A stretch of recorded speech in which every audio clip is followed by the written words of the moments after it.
Hey all, today I'm going to teach you how to buy a property with no money down the right way.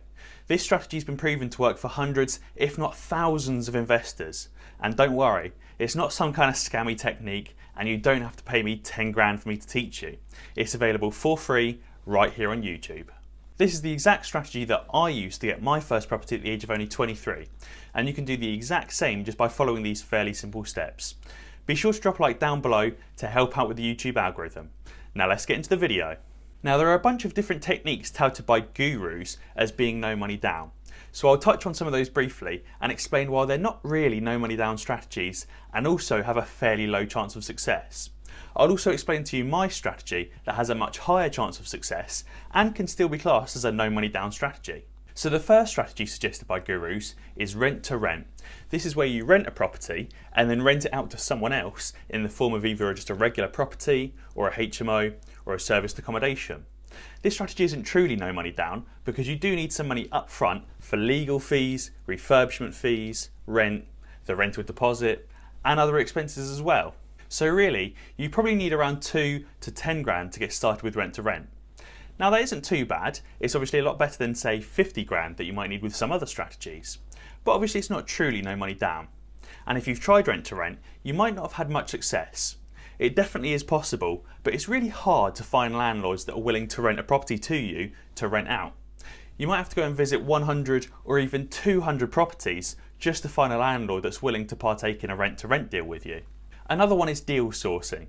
This is where you find a good deal on Rightmove or elsewhere and you sell it to a wealthy professional or a wealthy investor that doesn't have much time or a lot of knowledge. Now this strategy is truly the definition of no money down.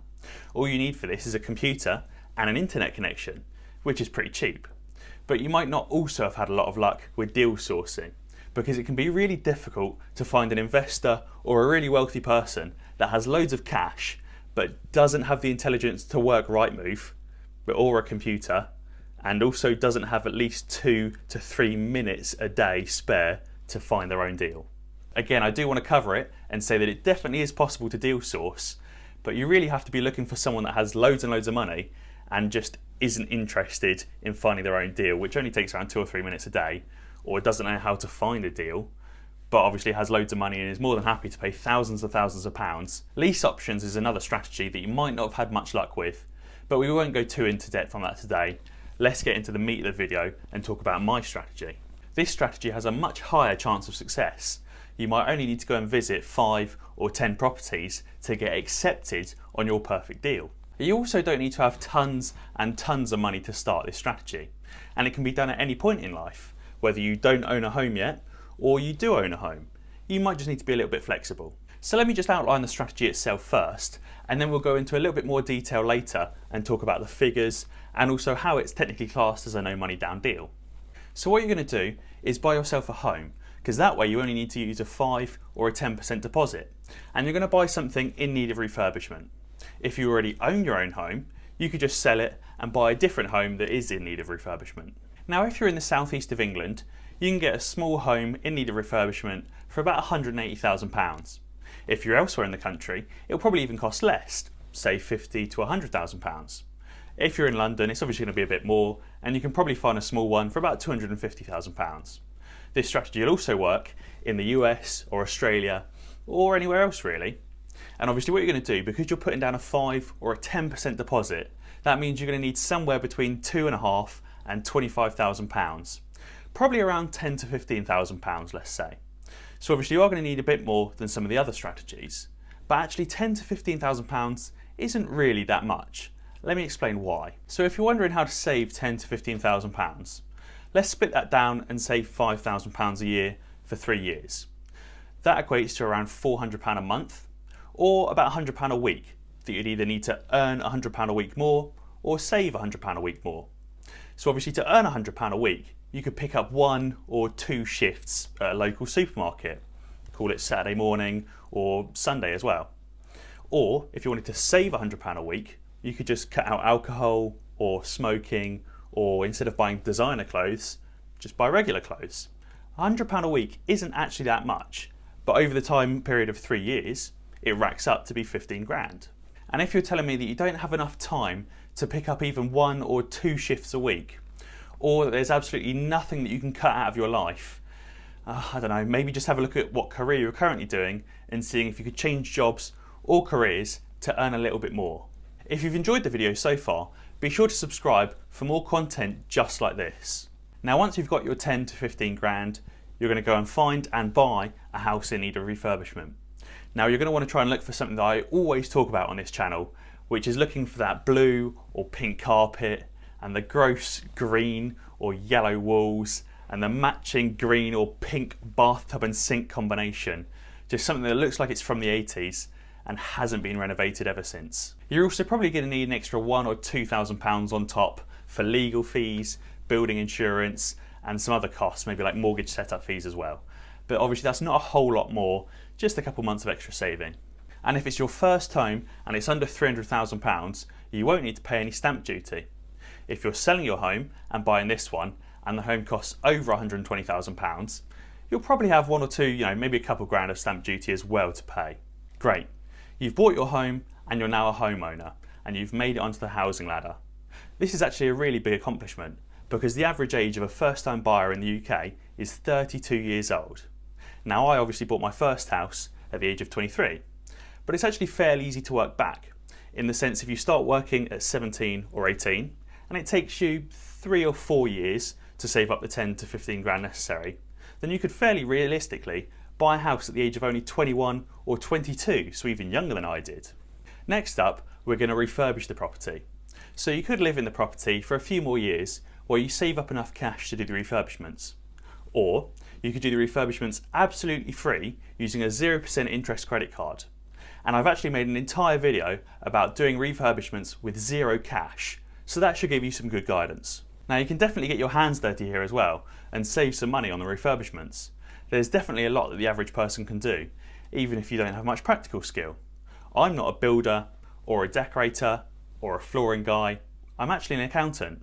But even someone with not much DIY skills can fairly easily take tiles off a wall or rip up old carpets or dismantle a kitchen and bathroom and clear everything away. The average person can also paint walls, install super simple click flooring and even install a kitchen. But it might be better to use the professionals for some things, such as tiling or window installation or electrics or plumbing. The average person could definitely still give tiling a go, but it might just be better to leave that one to the pros. Great, you now have a fully refurbished house and it's probably taken you a few months, so you've got used to living in your new home. Now providing the world hasn't entered into a complete recession, the value of your home will have increased quite a lot. If you bought a home in the southeast of England for around 180k and you put in 10 to 15k of refurbishments, that home's probably worth about 240 grand if the market stays flat. If the market goes up, it's probably even worth 250 or 260. But obviously let's just assume that it stays flat at 240. Now you can refinance the property onto a different residential mortgage and that effectively pull out all the money that you put in for the refurb and for your deposit, and then you've got your free home. Or you could convert onto a buy-to-let mortgage and turn it into a rental property, and again you've effectively bought a home for nothing. Now let's go into a bit more detail and go through all the numbers to see what they look like. So you've bought the home for 180k. If you're a first-time buyer, you don't have to pay any stamp duty on that. If you're selling your home for this one, you've probably got 1 or 2k in stamp duty to pay. So obviously you've put down your 10% deposit, which is 18k, and the other 90% is on loan, which is the 162k. Now you're probably also going to incur around 2k in legals and mortgage setup fees, building insurance and other bits and pieces as well. So you're all in for about 20k at the moment. Now you're probably going to need to spend 12k-ish on a refurbishment, somewhere between 10 and 15k. Probably put in a new kitchen, a new bathroom, new flooring, repaint all the walls, new doors, new windows, pretty much everything for probably around 10 to 15, let's call it 12k. So you're all in now for 32k. So your property is now worth about 240k, so you can refinance it. The bank might actually appraise it for slightly lower than you think it's worth. So let's hope that the market's increased it to 250k, but the lender appraises it for 240k. So you refinance it onto an 80% mortgage, which is 192k. You use that 192k to pay off the earlier mortgage of 162k. That means that you're left with 30k in the bank. Now obviously that 30k is going to repay your refurb and your deposit, but obviously it's slightly less than the 32k that you put in. So really I guess you should call this the 2k house strategy or the 2k down strategy. You're probably also going to be charged some fees to set up the new mortgage, and council tax and water and other bills and electricity and other bits and pieces while you were living in the property. So maybe let's call this the 3 or 4k down strategy, but it's close enough, right? Now you've got yourself a house and it's still got 20% equity and 20% of your equity left in the house because you only used an 80% mortgage and it only cost you about 3 or 4 grand. Now you could actually rent that house out to a tenant who would pay you rent and slowly make back that 3 or 4 grand as well. And then it truly would be a no money down strategy. And you obviously take that £30,000 that you had left over from the mortgage and pay off the credit card, which leaves you with £18,000 to go again on property number 2. Now I wouldn't necessarily advise leveraging yourself up as high as an 80% mortgage, but obviously it might be necessary to be able to do your first deal. In future, I'd probably then advise trying to work down and use lower leverage and smaller mortgages, maybe say 50 or 60% mortgages instead of an 80% mortgage, because it's less risky. Now to pick up on some other points that might crop up, you've obviously still got to pay a mortgage while you're living in that property. And for one of that size or that cost, it's probably about £600 per month.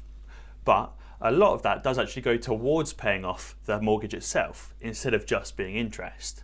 And you probably would have been paying rent elsewhere anyway. So really, that mortgage cost or that £600 per month, or the interest cost itself for probably around £300 per month, isn't too much. And again, as you start to grow your portfolio, you then have to start paying more stamp duty. Obviously, when you're a first-time buyer, you get an exemption up to £300,000. And if you're not a first-time buyer, you have to pay stamp duty on all properties over £120,000. And if you're buying a second property, it's an extra 3% on top of the cost that it would have been anyway. It's fairly easy to find a calculator online, and you can type in what kind of buyer you are, how much the property costs, and it will tell you what your stamp duty price is. But when you factor it in, it's not a huge amount of money to have left in the deal or to deduct out of your profits if you're flipping. If you've made it this far in the video, then be sure to let me know down in the comments what you think about this strategy.